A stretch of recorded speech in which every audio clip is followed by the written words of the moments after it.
Well, the holiday season is here. It's that time of year to get out the Christmas decorations for the office. Most everyone is on board, except for Pete. Pete is an atheist. He doesn't believe in celebrating Christmas, let alone celebrating it at work. Recently, Pete has been complaining to management about observing the holiday while at work. The question now is, what cultural conflict strategy would be the most effective in this situation? I feel that the best cultural conflict strategy would be to identify and prepare for potential conflicts before they arise. While it is impossible to be prepared for every conceivable conflict, it is certainly possible to be prepared for a range of potential ones. And this conflict is one that will certainly be repeated year after year if an equitable solution is not found.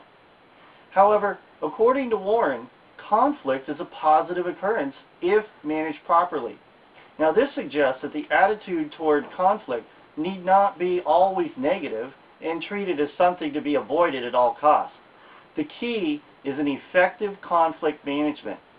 Now, Warren continues with, conflict requires managers to analyze their goals, create dialogue among employees, and it fosters creative solutions. In fact, the conflict might not be as harmful as its suppression. Now, conflict often involves parties having different values or perceptions. In a diverse workplace, this is certainly going to happen. Therefore, it is vital that management understands the sources of the conflict.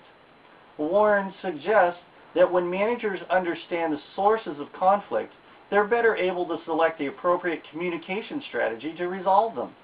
Now, in this case, it's pretty clear to identify the source of the conflict. Pete's atheistic views clash with those who wish to openly celebrate Christmas at the office. Now, in this case, however, Pete may not be alone in his objections. It was mentioned that most everyone was in favor of Christmas decorations. Now, this suggests that there are others that share Pete's viewpoint. Now, unfortunately, we do not know how many others do share Pete's viewpoint, but we can assume that it's a relatively small number. Now, having said this, it's reasonable to believe that the vast majority of the staff want the Christmas decorations.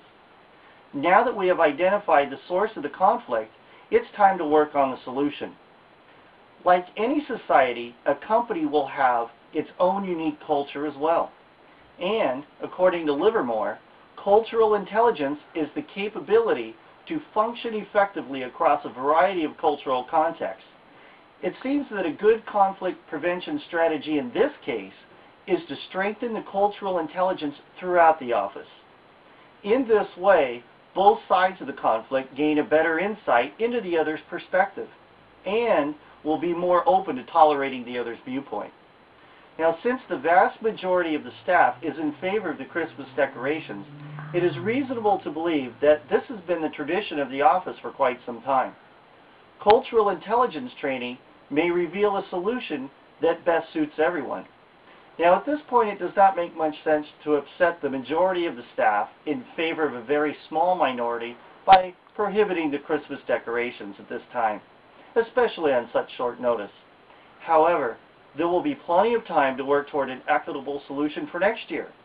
And at this time, I would reassure Pete and any others that share his concerns that although we are going ahead with Christmas decorations this year, management will certainly devote the upcoming months to discover an equitable solution for next year and every year thereafter.